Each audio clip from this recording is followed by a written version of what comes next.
Oramos. Pai querido, nós queremos de fato que a nossa vida esteja no centro da Tua vontade e ela nos é revelada de forma clara e inequívoca nas Sagradas Escrituras. Por isso, que o Senhor sempre de novo fale conosco, mas que também haja no nosso coração fome, sede, desejo de buscar a Tua Palavra, que essa Tua vontade prevaleça sobre as nossas vidas. Faz-nos suficientemente humildes para nos submeter, para caminhar conforme a luz que o Senhor vai apontando na Tua Palavra.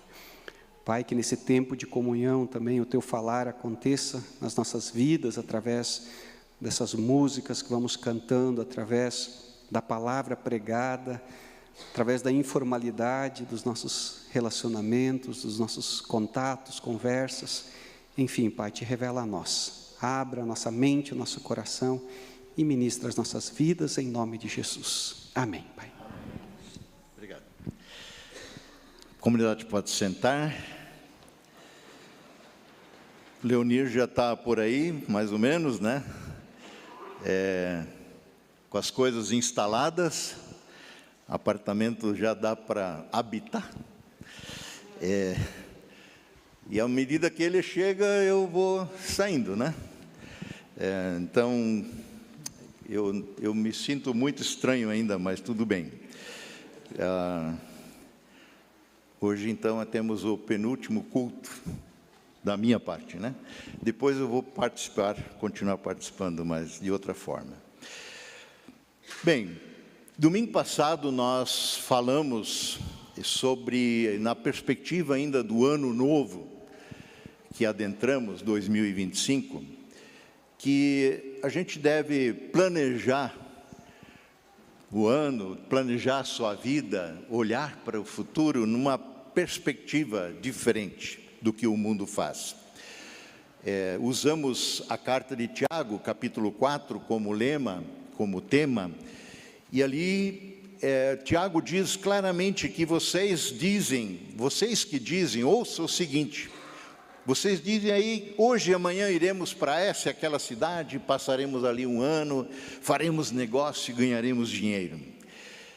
Esse planejamento, ele é bastante centrado em quem o faz. Ao invés disso, diz Tiago, vocês deveriam dizer: se o Senhor quiser, viveremos, faremos isso e aquilo. Nesse tipo de planejamento, nesse tipo de perspectiva, a prepotência, a presunção, a arrogância, a autossuficiência não tem lugar. Aqui aparece a sabedoria de quem se submete, teme a Deus, porque temer a Deus é sabedoria. E aparece a humildade daquele que se sujeita à vontade de Deus, seja ela qual for. Dizer, se o Senhor quiser, é perguntar, antes de mais nada, pela sua vontade. Então devemos estar dispostos não só a perguntar pelo que Deus quer, mas sobretudo que a sua vontade se cumpra em nosso viver, como cantamos, como oramos no Pai Nosso, sempre de novo. Bem, eu cheguei em casa, depois almoçamos e abri os Whats, e tinha um Whats de um amigo aqui, um irmão, dizendo: ó, Jackson, legal, concordo com a pregação, mas tem uma pergunta: como afinal reconhecer a vontade de Deus? Como saber, como conhecer a vontade de Deus? E eu escrevi de volta e disse: olha, eu acho que é uma pergunta importante. Às vezes a gente pressupõe muitas coisas e a gente passa por cima. É uma pergunta importante a tal ponto que eu vou reconsiderar e retomar o tema aqui hoje. Por isso, a gente volta a esse tema hoje. Jesus, certa feita, os judeus se reuniram em torno de Jesus e tinham a seguinte pergunta para ele: até quando você nos deixará em suspense? Se você é o Cristo, diga-nos logo. Diga-nos abertamente, queremos saber. Isso está lá em João 10. E aí Jesus responde a esses inquiridores e diz para eles: olha, eu já disse isso para vocês, e vocês não querem crer em mim. O fato de que eu sou o Cristo está provado. Então, a prova são as obras que eu faço em nome do Pai. Como Nicodemos, que veio falar com Jesus na calada de noite e disse: nós sabemos que tu vens da parte de Deus, porque ninguém pode fazer as coisas que tu fazes se Deus não estiver com ele.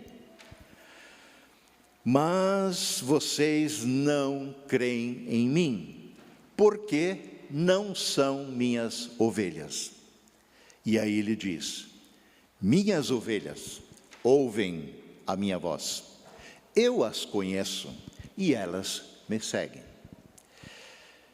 Já no início do capítulo 10, Jesus vem falando sobre essa relação pastor-ovelha, ele como bom pastor que é. E ele fala do ladrão, do mercenário, que não tem compromisso nenhum com as ovelhas, como o bom pastor que deu a sua vida. E ele entra no aprisco, no curral das ovelhas, por lugar escuso, não pela porta, ele não é o dono das ovelhas. E aí Jesus diz assim: mas aquele que entra pela porta é o pastor das ovelhas.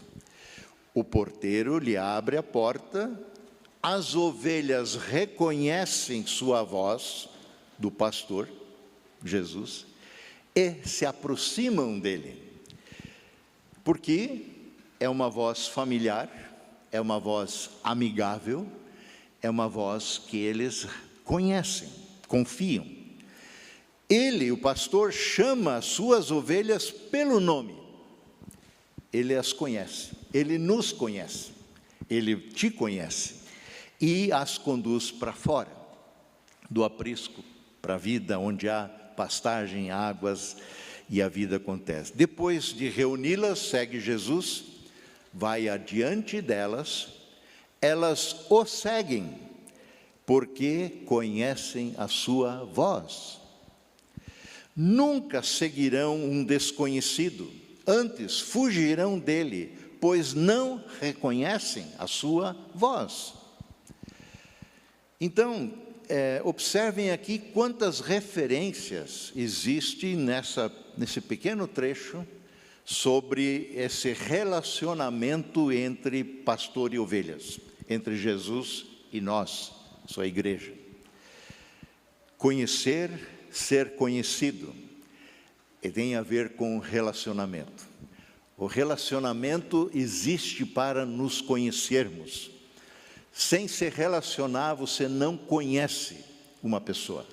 Você pode ler a biografia de Jesus, conhecer os evangelhos, a Bíblia, mas se você não se relaciona com ele, você não o conhece, você não é conhecido. Aqui pressupõe-se que as ovelhas seguem a voz do bom pastor, porque ele conhecem, e há uma relação de confiança e dependência. Reconhecer a vontade de Deus, eu creio que é um desejo, não natural, mas sobrenatural, dado por Deus, pelo Espírito de Deus, a cada cristão sincero.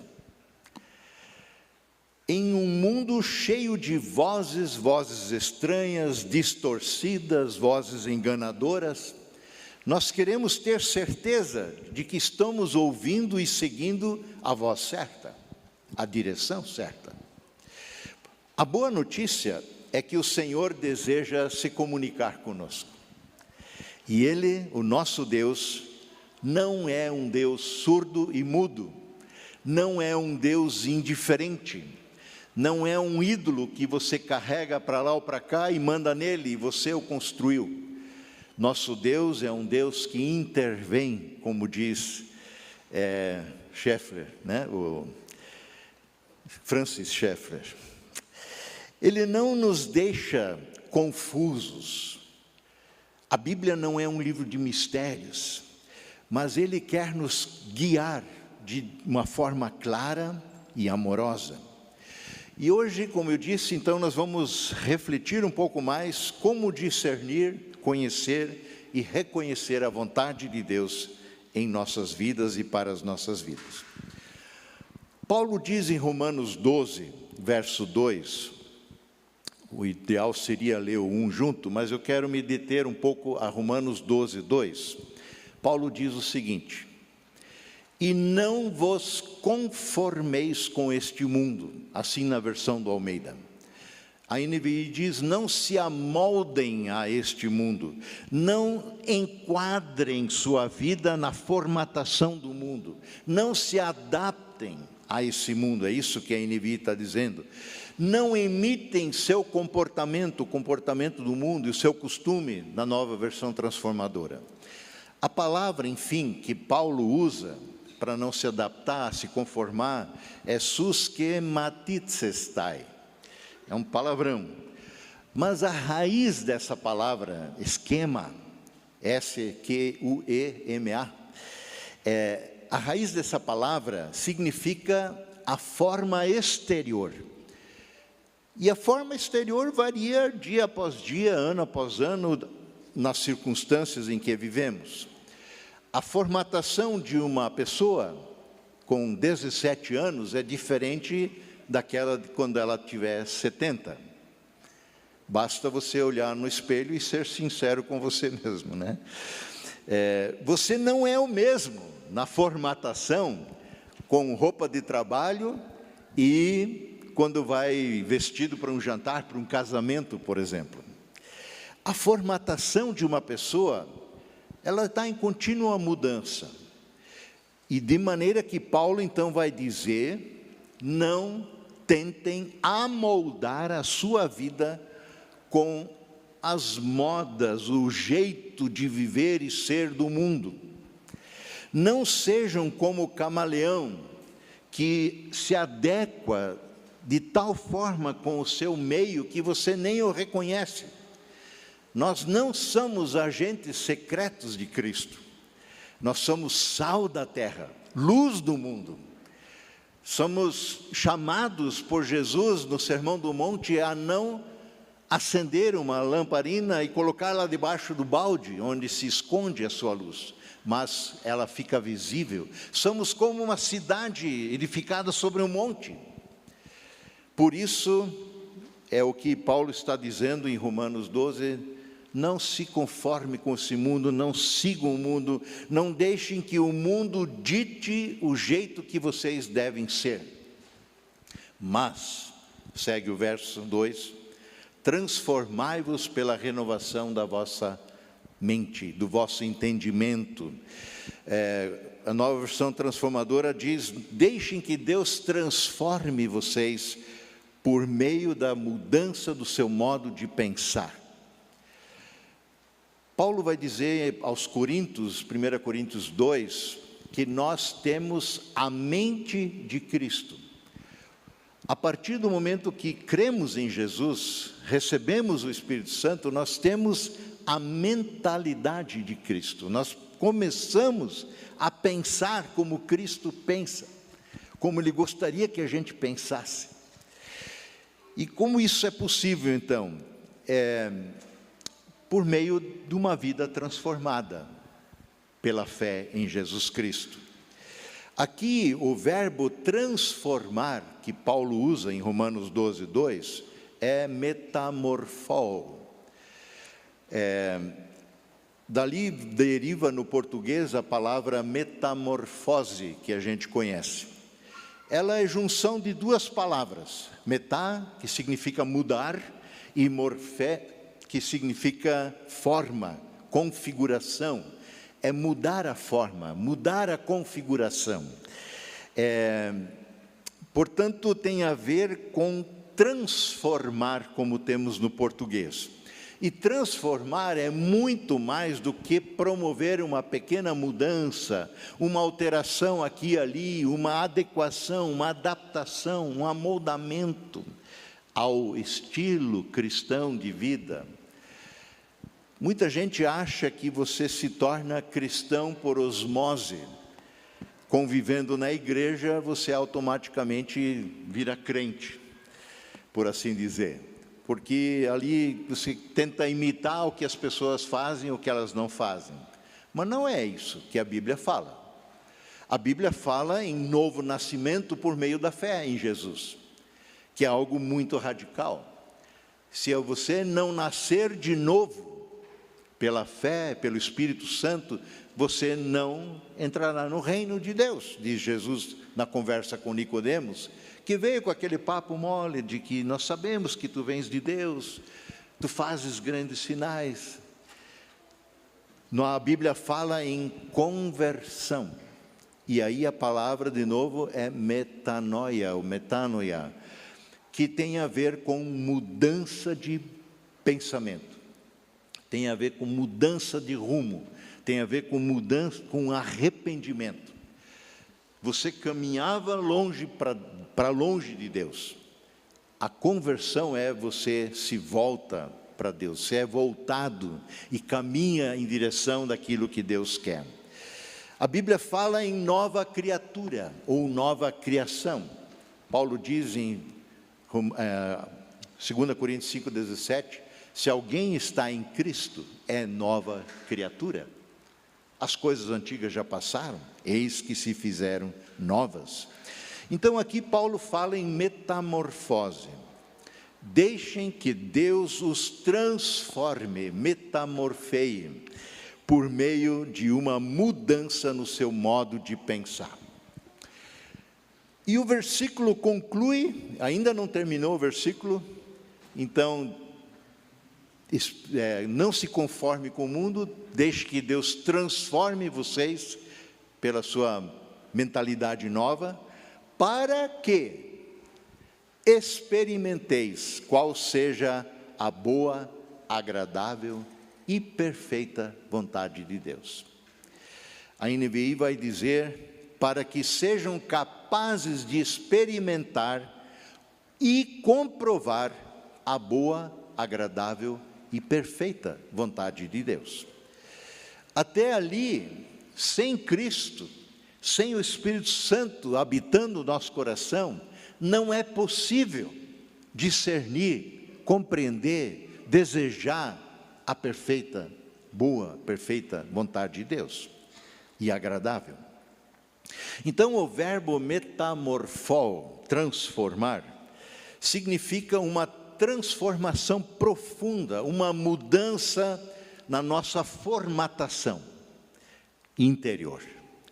No Novo Testamento é usado para descrever transformações físicas e espirituais, mas aquilo que somos transformados lá dentro transparece para fora.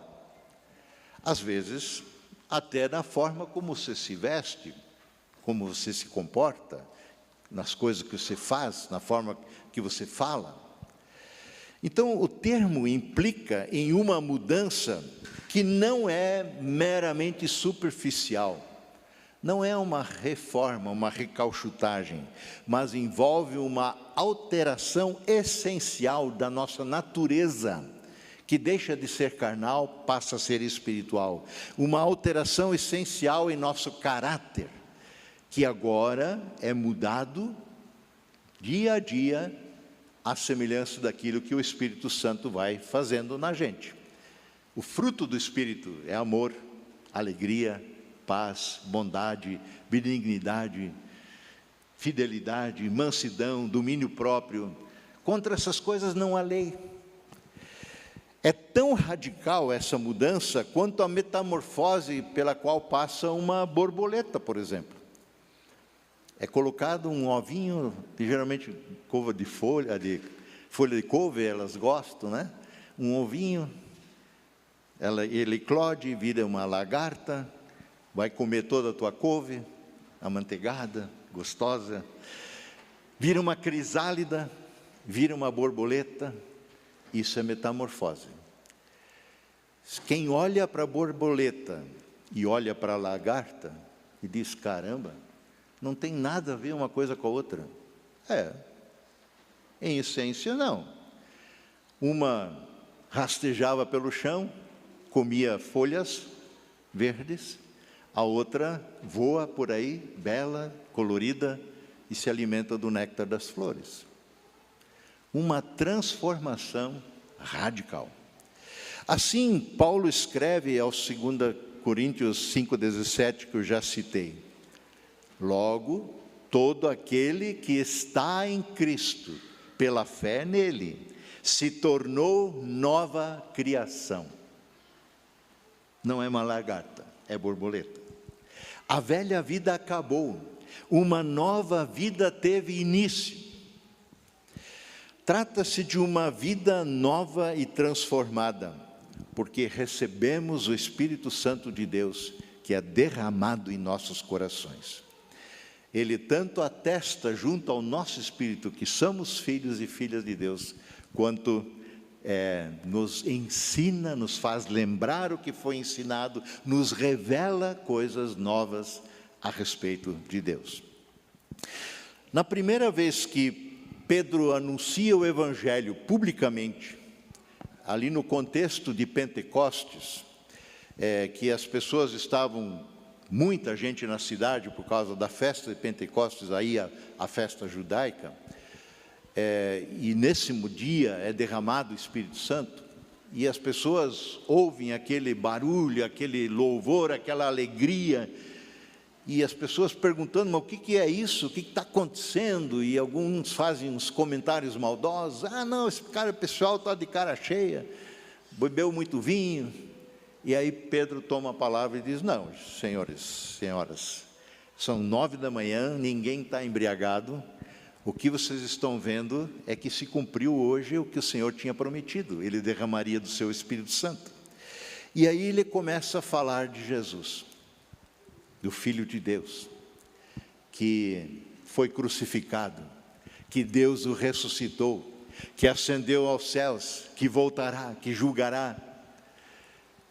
E as pessoas são tocadas por essa mensagem, pelo Evangelho. Em Atos 2, 37 e 38 vai dizer assim, as palavras de Pedro, o Evangelho, partiram o coração dos ouvintes. Almeida fala em compungiu-se-lhes o coração. O coração foi atravessado que nem uma flecha pelo Evangelho. E eles começam a perguntar a Pedro e aos apóstolos, irmãos, o que vamos fazer agora? E Pedro responde, vocês devem se arrepender, metanoia, dar meia volta, para o perdão dos seus pecados. Cada um de vocês deve ser batizado em nome de Jesus Cristo. Então receberão a dádiva do Espírito Santo. O mesmo Espírito derramado sobre aquele grupo lá no dia de Pentecostes é o Espírito que habita no coração de todos nós que cremos em Cristo.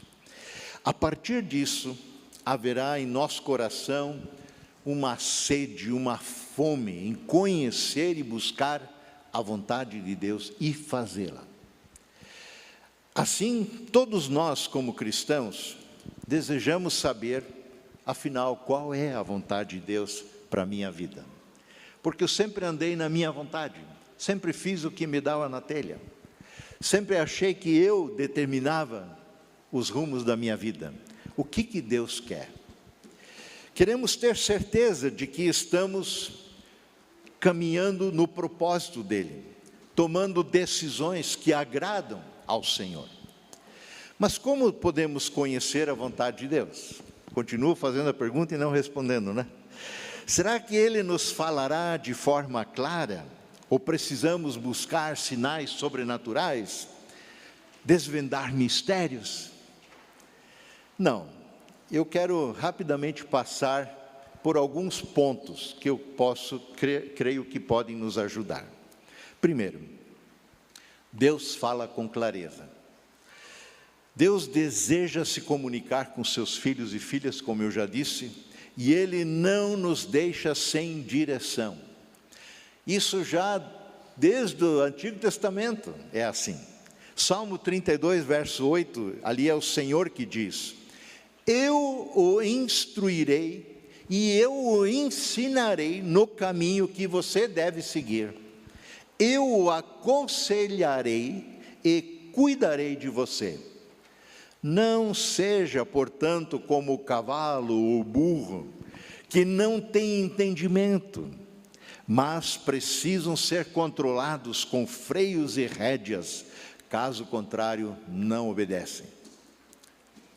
Cara, nós somos ovelhas. Ovelhas seguem o bom pastor, porque ouvem a sua voz. Cavalo e o burro ainda mais é teimoso e é interessante que normalmente é assim, né? Quanto mais burro, mais teimoso. É interessante que precisa ser conduzido na rédea curta. As rédeas são as regras, são as leis. Assim vivia o povo no passado. O fim da lei e a finalidade da lei é Cristo.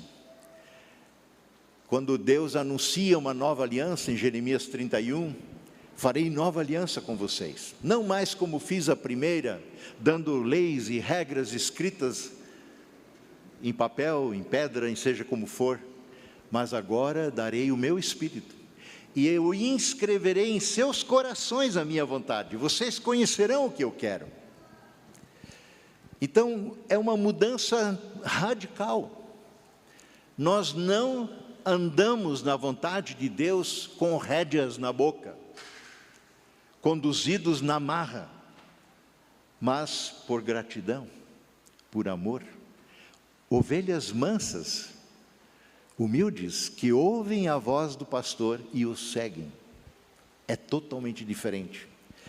Então, se você vive numa religião cristã apenas, vai ser do tipo, mas é domingo de novo, vou ter que ir no culto.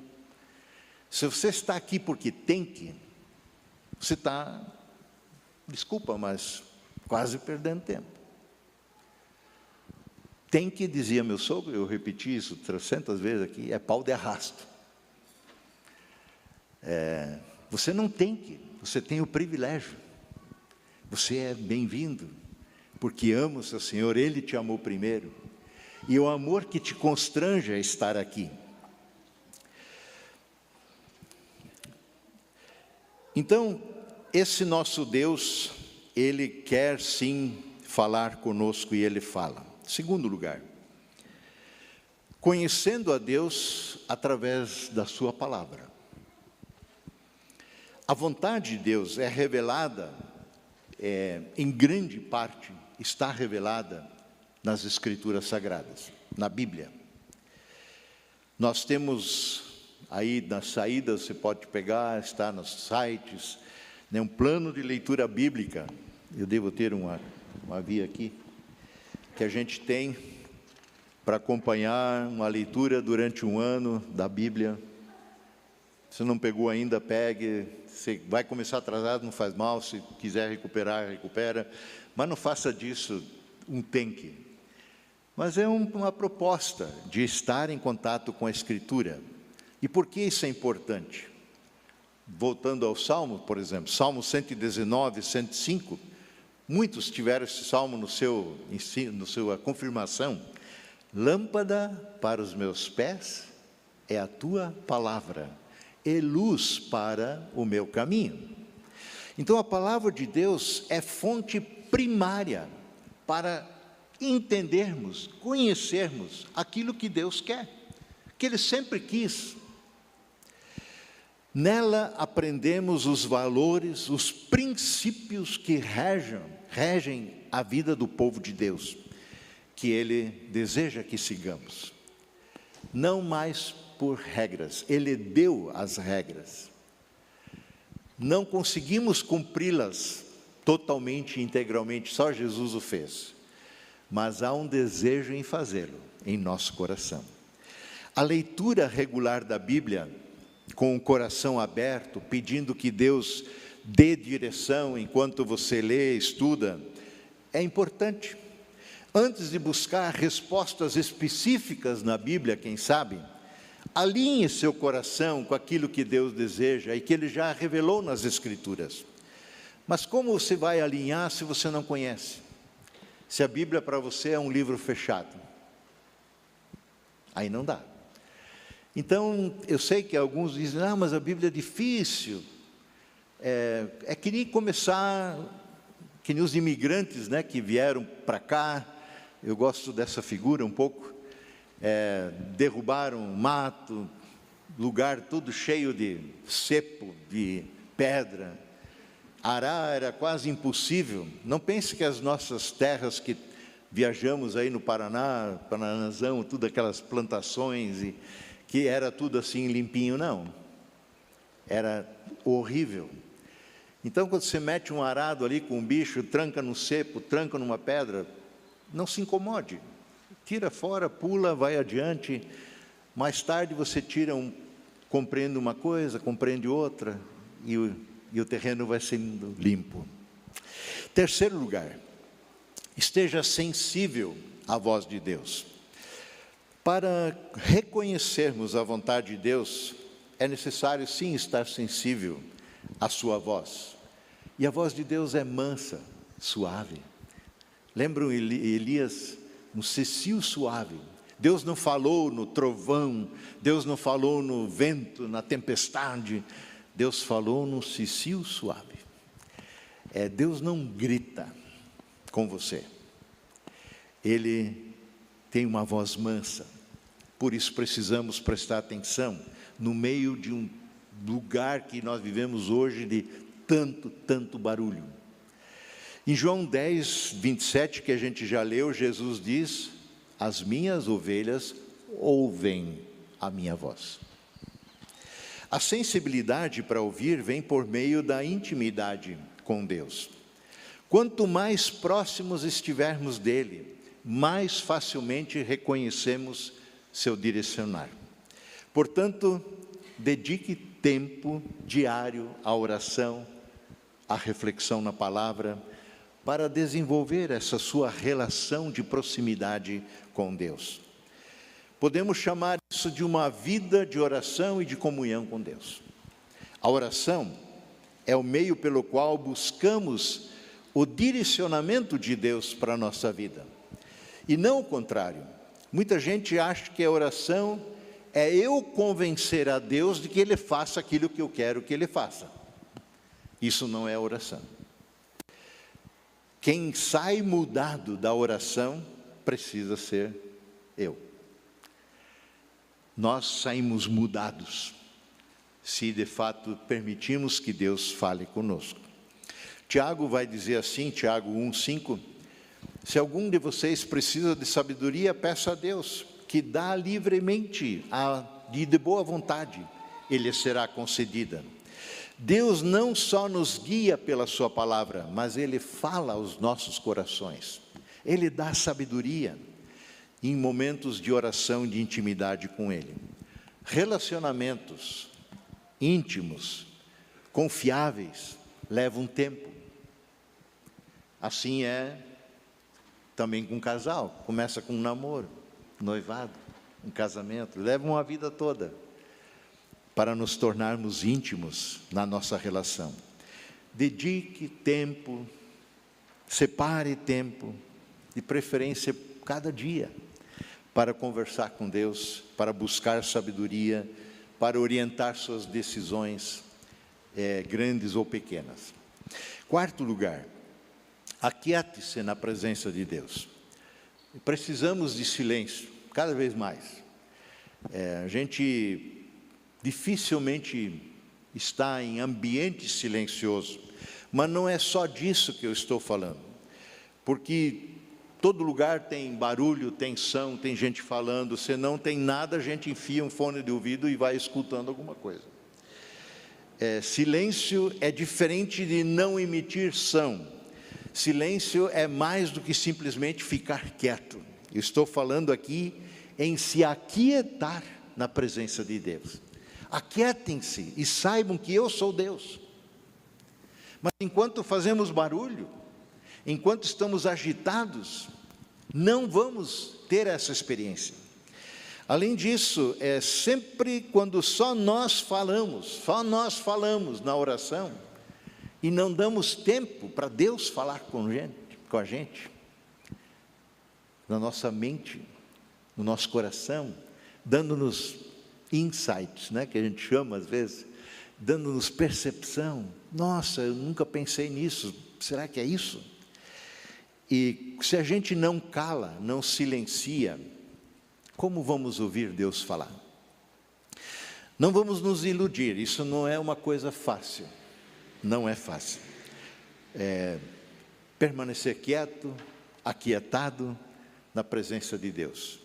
Eu já fiz isso algumas vezes aqui no culto também, né? A gente diz, vamos orar e você fica quieto. Até um pouquinho pode demorar, mas se demorar demais, começa a ter barulho nos bancos, o cara não vai falar nada, não vem nada. Parece que a gente tem uma inquietude plantada no nosso coração. Então, nós precisamos desse tempo de quietude. Quinto lugar, Deus nunca contradiz a sua palavra. A vontade de Deus é sempre consistente com aquilo que Ele já revelou há anos, séculos, milênios, e que está na sua palavra. Deus não vai te revelar hoje uma coisa contrária àquilo que Ele já falou. Eu me lembro de uma pessoa, né? Pois é, mas eu acho que é de Deus. Deus me deu uma paixão por uma pessoa que eu encontrei por acaso.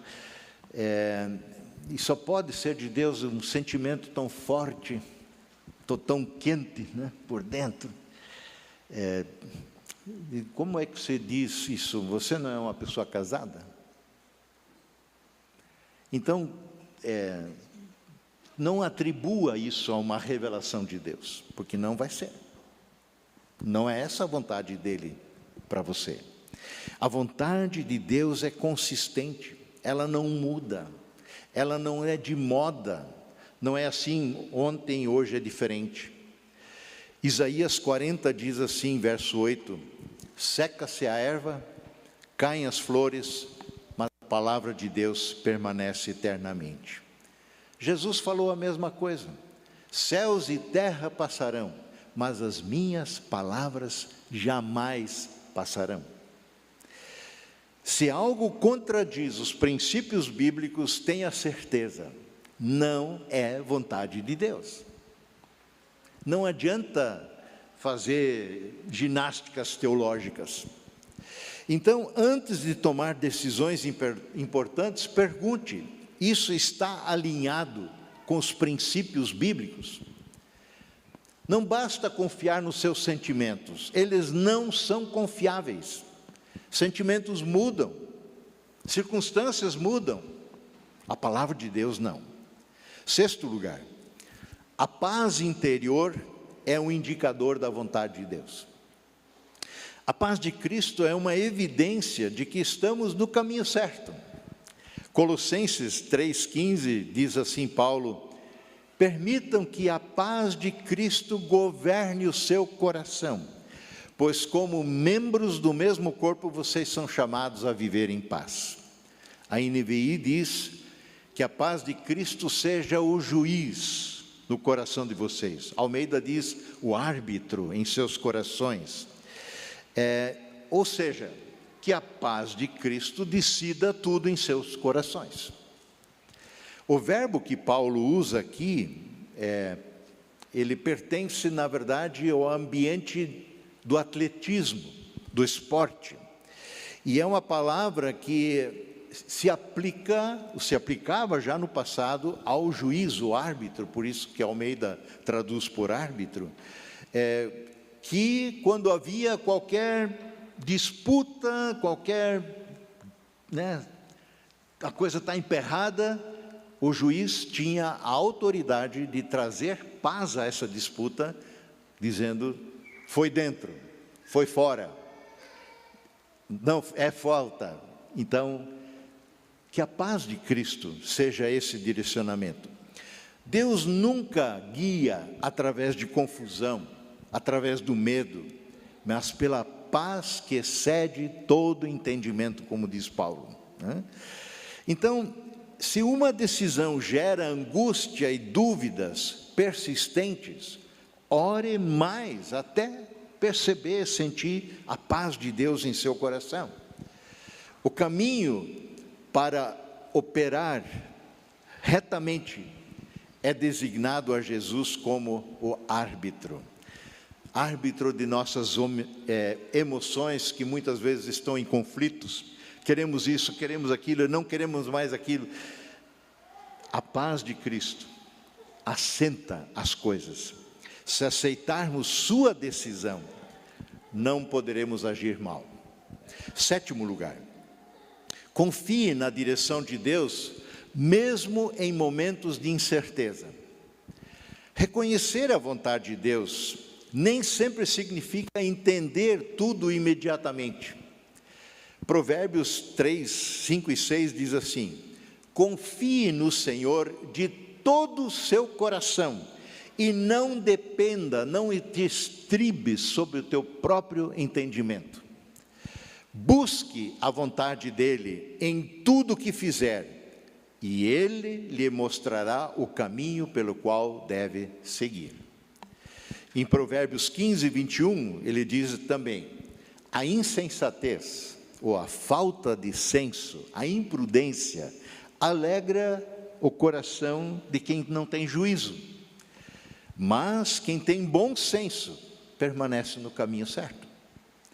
Às vezes Deus nos chama a darmos realmente passos de fé, confiando na sua soberania, na sua sabedoria. Quando não entender, continue confiando que Deus está no controle, porque Ele está. Em 8º lugar, eu estou terminando, não tem nem 15. Brincadeira, né? Busque o conselho de irmãos com mais caminhada, irmãos piedosos, irmãs. Deus coloca pessoas ao nosso redor para ajudar-nos a reconhecer a vontade de Deus. Pessoas mais experientes, com mais caminhadas na fé, com mais maturidade. Isso nem sempre está ligado direto, nem sempre é proporcional à idade da pessoa. A maturidade cristã não tem a ver com idade de vida, número de dias de vida. Tem a ver com tempo de caminhada com o Senhor. Provérbios 15, 22 diz assim: planos fracassam onde não há conselho, mas tem êxito quando há muitos conselheiros. Procure irmãos e irmãs, mentores, líderes espirituais, pessoas que te cercam na comunidade. São instrumentos de Deus que Ele usa para nos ajudar a guiar. Então, procure orientação de pessoas que têm uma vida de oração, que conhecem a palavra de Deus, que são íntimas do Senhor. E por último, Deus abre e fecha portas. Deus usa circunstâncias para nos guiar. Como eu já disse certa feita, e também, enquanto o carro não está em movimento, nem Deus dirige, por assim dizer. Por quê? Não adianta você distorcer o volante todo para a direita ou para a esquerda, se ele não estiver em movimento, ele vai ficar onde está. E nós não desembarcamos da vida para tomar decisões, mas as tomamos, direções diferentes, enquanto a vida segue. É enquanto o carro anda que ele precisa ser dirigido. Então, nossa vida em Cristo não é um barco à deriva, mas somos levados pelo sopro do Espírito de Deus na direção que Deus quer. O que precisamos fazer é armar as nossas velas, permitindo que esse sopro do Espírito de Deus, da vontade de Deus, vá nos direcionando. Em Apocalipse 3, 7 e 8 diz assim: é o Senhor ressurreto que pede para João escrever à igreja da Filadélfia. Estas são as palavras daquele que é santo e verdadeiro e que tem a chave de Davi. O que ele abre, ninguém pode fechar. E o que ele fecha, ninguém pode abrir. Conheço as suas obras, diz o Senhor, Eis que coloquei diante de você uma porta aberta, que ninguém pode fechar. Sei que você tem pouca força, mas guardou a minha palavra e não negou o meu nome. Se uma porta se fecha, não tente arrombá-la à força. Confie que Deus está te protegendo, fechando essa porta. Se uma porta se abre, não titubeie em entrar, mas antes podes confirmar, busque direção de Deus. Essa porta foi aberta pelo Senhor. Observe as oportunidades e pergunte: isso glorifica a Deus? Isso está alinhado com a sua vontade? E a vida segue.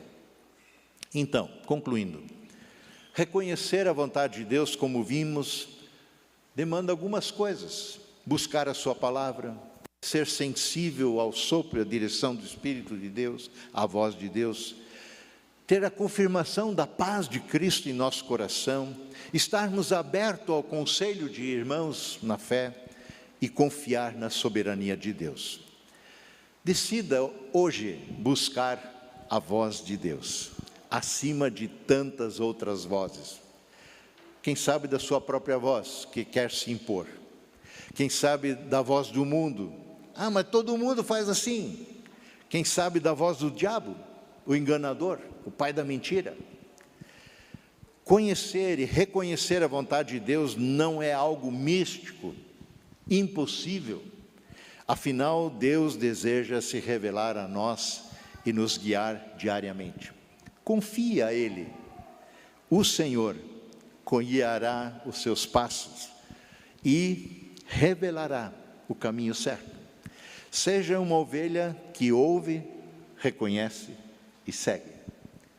E assim seremos abençoados. Amém?